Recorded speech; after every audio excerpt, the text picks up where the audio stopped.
सम्मानित मुल्क के मालिकों, बहुजनों, मूल निवासियों, दुनिया के बौद्धों की विरासत बुद्ध गया महाबोधि महाविहार, जो तथागत बुद्ध के ज्ञान प्राप्ति का स्थान है, उस ज्ञान प्राप्त भूमि को तमाम दुनिया के लोग नतमस्तक होने आते हैं, वंदन करते हैं, अभिवादन करते हैं बोधि वृक्ष को और वज्रासन को, जो महान सम्राट अशोक ने उस वज्रासन को बनाया है।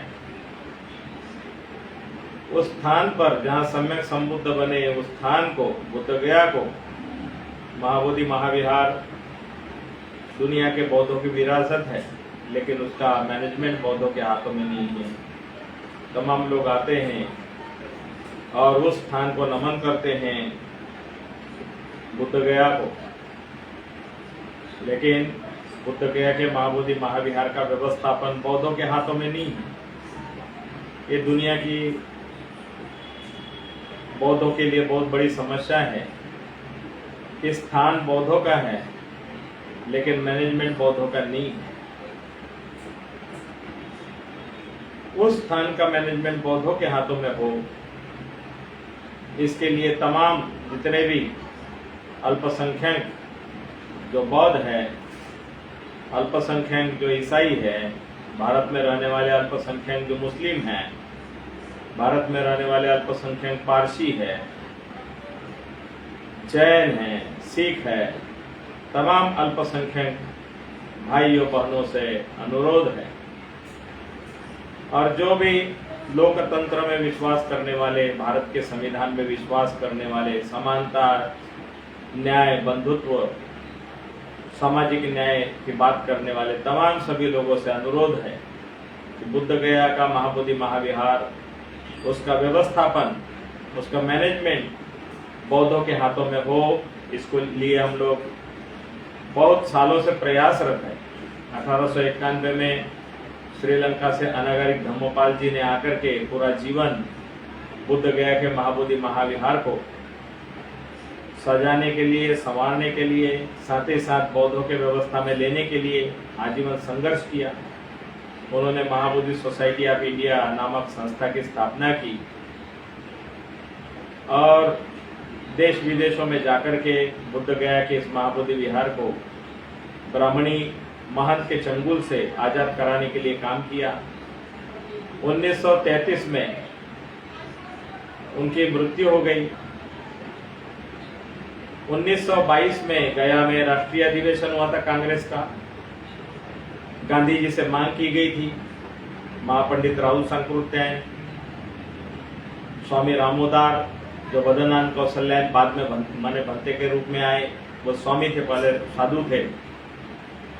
उन्होंने मांग की थी गया के राष्ट्रीय कांग्रेस के अधिवेशन में कि बौद्धों का स्थान बौद्धों के हवाले किया जाए।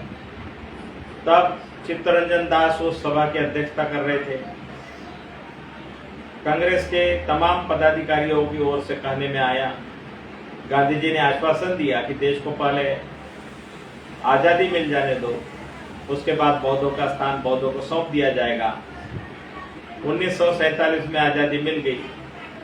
मिल जाने के बाद फिर ये मांग उठने लगी बौद्ध देशों से, श्रीलंका से, म्यांमार से, जापान से, कोरिया से, चाइना से, लाओस, कंबोडिया, थाईलैंड से। तो उस समय डॉक्टर राजेंद्र प्रसाद के अध्यक्षता में कमेटी बनाई गई और बोध गया टेम्पल एक्ट 1949 वाला कानून बनाया गया। संविधान लागू होने से पहले पहले ये लोगों ने कमेटी जो बना के रखी थी उसी को कार्यान्वित किया। जो कमेटी है वो अन्यायकारी है, क्योंकि गया का जिलाधिकारी हिंदू होने पर ही उस कमेटी का अध्यक्ष होगा।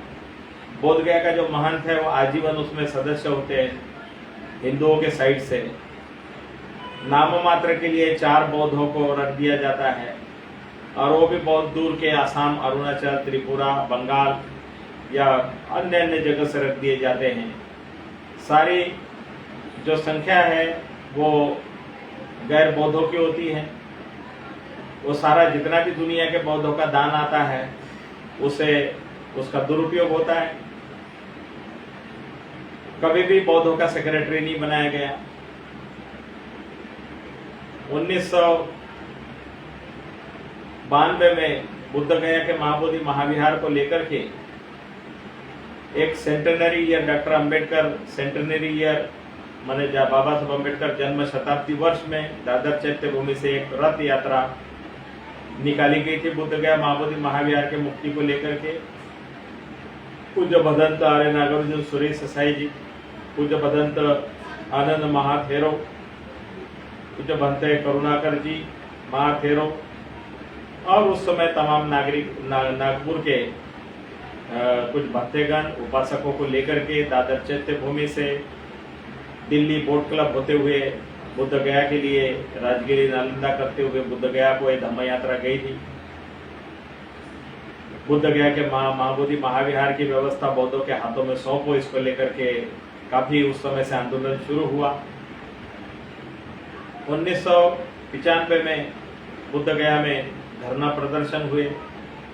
86 दिन तक के धरना प्रदर्शन चला और उस समय मुख्यमंत्री श्री नीतीश लालू प्रसाद जी के साथ में अखिल भारतीय बुद्ध गया महाबोधि महाविहार मुक्ति आंदोलन समिति के पदाधिकारियों के साथ बैठक हुई और 86 दिन के उस आंदोलन में आधी भागीदारी 4 बौद्ध भिक्षुओं को बुद्ध गया टेम्पल मैनेजमेंट कमेटी में मेंबर बनाया गया।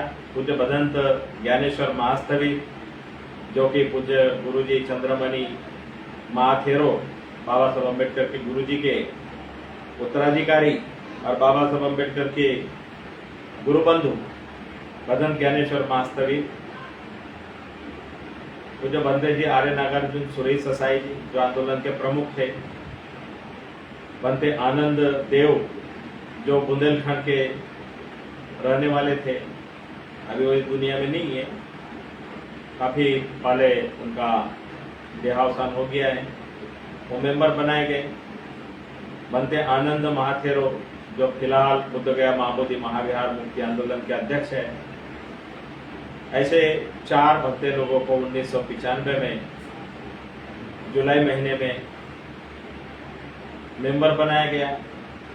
तो चारों बड़े भक्ते लोगों ने बौद्धों की ओर से भिक्षु प्रभारी के पद पे मुझे माने भंते प्रज्ञाशील को वहाँ इंचार्ज बनाया महाबोधि विहार में।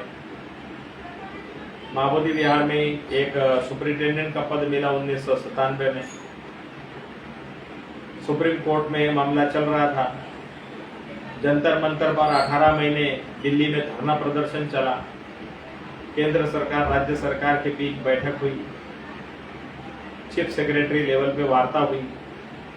सरकार की ओर से कहना था कि हिंदू और बौद्ध संख्या बराबर है कमेटी में, लेकिन जब बात हुई तो अध्यक्ष तो जिलाधिकारी गया का जो हमेशा हिंदू ही होता है।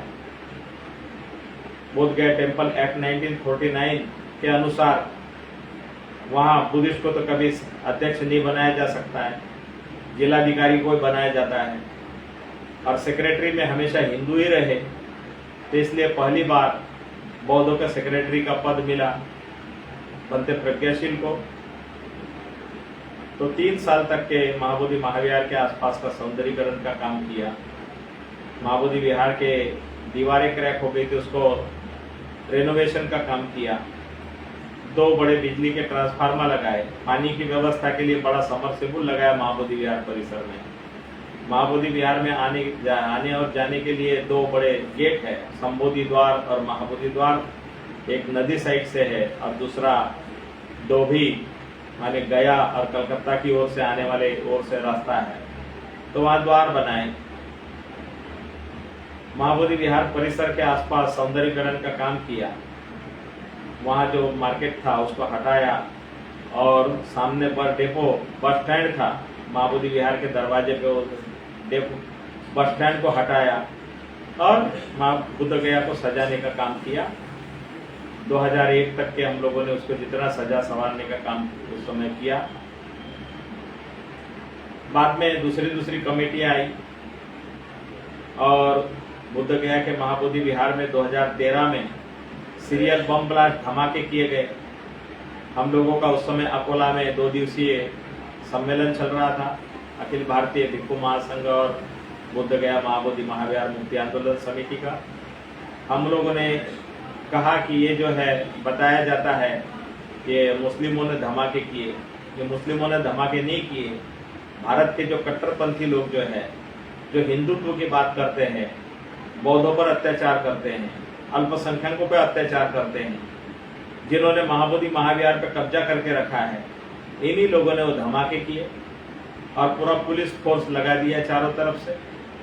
महाबोधि विहार में उस समय से रात्रि में ध्यान करने के लिए लोग आते थे, ध्यान करते थे, ध्यान करने का बंद हो गया।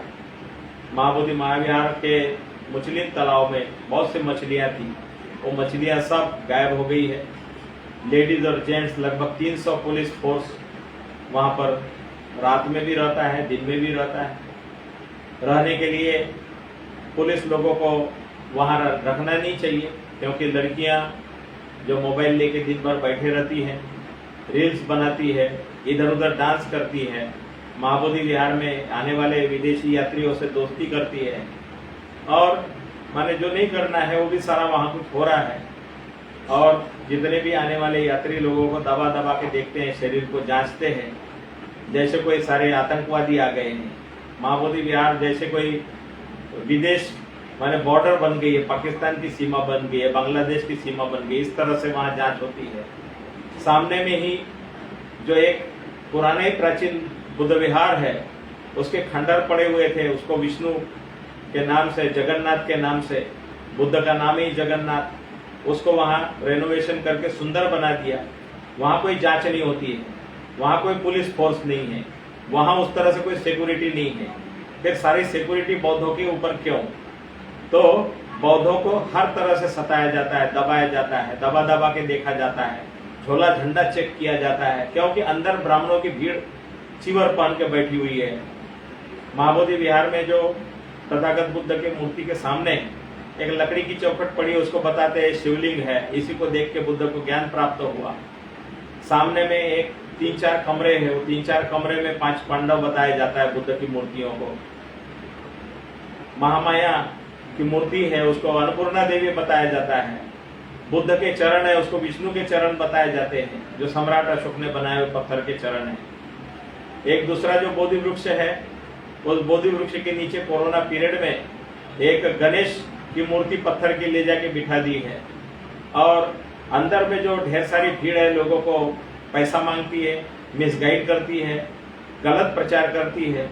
गाइड लोग भी जो है वो ब्राह्मणी व्यवस्था के लोग वहां पर घुस करके अपप्रचार करते हैं, बुद्ध को विष्णु का अवतार बताते हैं, महाबोधि विहार में शिवलिंग बताते हैं। तो ये अपप्रचार को लेकर के इतना अपप्रचार चल रहा है कि बिहार सरकार के विधानसभा के अध्यक्ष वो भी विष्णु का मंदिर, शिव मंदिर, वहां शिवलिंग, ये लिंग की बात बता रहे हैं। माने लिंग बताना माने गाली देना ही है। लिंग माने चाहे शिव माने पवित्र बोलते हैं, पवित्र लिंग है। महाबोधि विहार में बुद्ध मूर्ति के सामने लिंग कहां से आ गया? तो ये लिंग के नाम पे कब्जा करने की साजिश है। तो इन साजिशों के लिए जागिए, उठिए। तमाम साहू, फुले, अंबेडकर, पेरियार के मानने वाले लोगों, ये बहुजन मूल निवासियों, इस देश के सम्मानित मालिकों, आपकी ये महान सम्राट अशोक की धरोहर जो भी खुदाई में निकली, जो कनिंघम ने उसको खोद के निकाला, ढेर सारे इतिहासकार, पुरातत्वविद वहाँ आए, आते रहे हैं। जहाँ ईसा मसीह आए, जहाँ पर सारे दुनिया के युआन चांग, फाइयान, इसिंग आए, उस तथागत बुद्ध के ज्ञान प्राप्त स्थली पर आए और आने वाले आते हैं। दुनिया के लोग ये नहीं जानते कि मैनेजमेंट किसका है, किसका प्रबंधन है, प्रबंधन में कौन बैठे हैं। प्रबंधन में बौद्धों की संख्या नहीं के बराबर है। और महाबोधि विहार परिसर में जो भी स्टाफ है, जो भी कर्मचारी है, वो लोग भी बौद्ध नहीं है। इसलिए बौद्धों की विरासत, उसके साथ खिलवाड़ किया जा रहा है, उसकी देखभाल नहीं है, सफाई ठीक ठाक नहीं है। अंदर में भिखारियों के नाम पे भीड़ घूम रही है, अंधे लूले लंगड़े वहां भीख मांग रहे हैं। महाबोधि विहार परिसर में पागल कुत्ते घूमते हैं। तो ये जो है कमेटी, नाम के लिए कमेटी है, उनका केवल एकमात्र मकसद है विदेश से आने वाले लोगों से धन लेना, गलत सलत काम कराना। महाबोधि महाविहार के ऊपर के मंजिल पे लेके जाना। अभी सुना है कि वहाँ शादी ब्याह भी कराने लगे, विदेशी लोगों के पैसा लेते हैं। कुछ कुछ वीडियो उपलब्ध हुए, आकाश लामा जी ने बताया है। और स्थानीय विधायक सतीश कुमार, उन्होंने भी इस संबंध में जिलाधिकारी गया को कुछ जानकारी दी है कि कुछ भंते के नाम पे चिवर पहने हुए नालंदा के आसपास के नव नालंदा महाविहार में पढ़ने वाले जो छात्र थे, जो अभी लंबे समय से बुद्ध गया में बैठ करके केवल धन उगाई का काम करते हैं, विदेशी पौधों को गुमराह करके स्कूल के नाम पे, दवाखाने के नाम पे ढेर सारा लोगों ने कई बसें चला रहे हैं, कई जगह से लूटपाट कर रहे हैं। बाहर देश के लोग नहीं जानते हैं कि सच्चाई क्या है।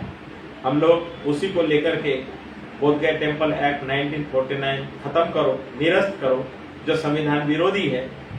भारत का संविधान 1950 में लागू हो गया, तो पुराने जितने भी कानून है समाप्त है। भारत के अनुच्छेद, संविधान के अनुच्छेद आर्टिकल 13 के तहत जो भी जिस धर्म के स्थान है उसी धर्म के लोगों के संचालन होना चाहिए, लेकिन बौद्धों का स्थान अभी तक उपेक्षित है, पुराने कानून से चल रहा है। तो इसलिए बोध गया के महाबोधि महाविहार को आजाद कराने के लिए, उसका मैनेजमेंट बौद्धों के हाथों में लेने के लिए तमाम हम सब लोग जगह जगह मीटिंगें कर रहे हैं, सभा कर रहे हैं। और इसी सभा श्रृंखला में फरवरी 12 को माघ पूर्णिमा है, उस माघ पूर्णिमा के अवसर पर हमारे तमाम बड़े गुरु भंते लोग, लामा, रिम्पोचे, तमाम उपासकों को आमंत्रित किया है, बुद्ध गया में आइए और आकर के ये जो भूख हड़ताल, आमरण अनशन 12 फरवरी से शुरू हो रहा है, तमाम राज्यों से लोगों को आगाह कर रहे हैं। जो भी न्याय प्रिय लोग हैं, सामाजिक लोग हैं, संविधान प्रेमी हैं, हक अधिकार सभी को बराबर मिले, बौद्धों को भी मिले, बौद्धों का स्थान है, उसी को लेकर के हम तमाम लोगों को जोड़ने के उद्देश्य से निकले हैं। महाराष्ट्र के दौरे पर हमारी ऑल इंडिया बुद्धिस्ट फोरम की टीम आई हुई है। पूज्य भदंत विशुद्धानंद बोधि महाथेरो ने बुद्ध गया में इस आंदोलन का समर्थन किया और कहा कि महाराष्ट्र में भी आइए। अभी ठंडे का, जाड़े का सीजन है। भंते जी जो है 2 महीने के लिए महाराष्ट्र में अपने औरंगाबाद के बुद्ध विहार में, तो उन्होंने आमंत्रित किया था। 29 तारीख को हमारी बैठक थी, 30 तारीख को बैठक और प्रेस कॉन्फ्रेंस हुई। उसके लिए उन्होंने बुलाया, बिहार से, बंगाल से और अलग अलग जगह से भंते लोग भी आए, उपासक लोग भी आए और आकर के औरंगाबाद, संभाजी नगर, अभी बुद्ध लेनी जो बौद्ध गुफाएं हैं, वहाँ बुद्ध गुफाओं के सामने भंते विशुद्धानंद बोधि महाविहार के परिसर में 2 दिवसीय बैठक हुई। उस बैठक होने के बाद नए साल पर हम लोग भीमा कोरेगांव, जहाँ पर एक बहुत बड़ा ऐतिहासिक संग्राम हुआ भारत देश में, जहाँ अछूतों को जानवरों से भी बदतर हालत बना रखी थी, लेकिन ब्रिटिश सेना में अछूतों की भर्ती की गई, जिसकी वजह से महार रेजिमेंट, उसमें काफी लोग थे। 500 सैनिकों ने 28,000 पेशवा के सैन्य के साथ युद्ध किया और 1 जनवरी 1818 को भारत में समानता, स्वतंत्रता, न्याय और बंधुता के लिए एक बहुत बड़ा संग्राम हुआ। और उस संग्राम में न्याय के लिए काम शुरू हुआ। बाबा साहब अम्बेडकर का जन्म महाराष्ट्र में हुआ। उन्होंने जो अध्ययन किया, फुले, शाहू, अम्बेडकर और सभी अभ्यास अध्ययन करके विदेशों से पढ़ के आने के बाद उन्होंने 1927 को पहली बार भीमा कोरेगांव में गए। विजय स्तंभ जो लगाया हुआ है ब्रिटिश लोगों के द्वारा, वहां पर सभा ली 1 जनवरी को और अपने खोए हुए इतिहास को खोज के निकाला। बताया कि हमारे जो अछूतों का इतिहास जो है वो गौरवशाली इतिहास था। भारत में जितनी भी बौद्ध गुफाएं हैं, 2000 बौद्ध गुफाएं हैं। अकेले महाराष्ट्र में 1800 बुद्ध गुफाएं हैं और बुद्ध गुफाएं सब जगह में आज भी मौजूद है। औरंगाबाद के पास बौद्ध गुफाएं हैं, अजंता, एलोरा, कार्ला, भाजा, जुन्नर, जहां बाबा साहब ने पानी को लेकर के संग्राम किया। महाड़ में बहुत बड़ी सुंदर गांधारपाली की बौद्ध गुफाएं, बहुत अच्छे ढंग से गुफाएं हैं, संग्रहालय है। तो बाबा साहब अम्बेडकर ने भीमा कोरेगांव को आने के लिए लोगों को बताया। धीरे धीरे लोग इकट्ठा होने लगे और हम लोग भी भीमा कोरेगांव में उपस्थित थे कल। और हमारे ऑल इंडिया बुद्धिस्ट फोरम की टीम को वापसी जाना है, पश्चिम बंगाल में जाना है, तो उनकी ट्रेन जो है कल्याण से होने की वजह से हम लोग मुंबई में आए। मुंबई में कल रात को पहुंचे हैं। आज हमारी एक दो जगह बैठकें हैं और बैठक करके हम लोग वापसी के लिए निकलेंगे। सभी लोगों को बहुत बहुत साधुवाद। नमो बुद्धाय, जय भीम, जय प्रबुद्ध भारत। बौद्धों का महाबोधि विहार बौद्धों को मिले। इस 10 तारीख को आने वाले 10 फरवरी को आमरण अनशन होने वाला है। उसी के 12 फरवरी को 2025 में होने वाला है। उसी के लिए तैयारियां चल रही है। बिहार राज्य में एक धम्म यात्रा रथ बनाया हुआ है। 10 जनवरी से 1 महीना तक के घूमेगा और प्रचार करेगा। तमाम हम सब लोग इकट्ठा होंगे। उसके बीच पंजाब में भी बैठकें हैं और अलग अलग राज्यों में भी काम चल रहा है। आप लोग जुड़े रहिए, सहयोग कीजिए, दान दीजिए। और कम से कम 1991 में बाबा साहब का जन्म हुआ। वो 1891 में बाबा साहब का जन्म हुआ। 1891 में ही अनागारिक धम्मपाल जी भारत आए। 1891 में ही महाबोधि सोसाइटी ऑफ इंडिया की स्थापना हुई। इसलिए 91 नंबर जो है, 91 नंबर बहुत लकी नंबर है भारत देश के लिए।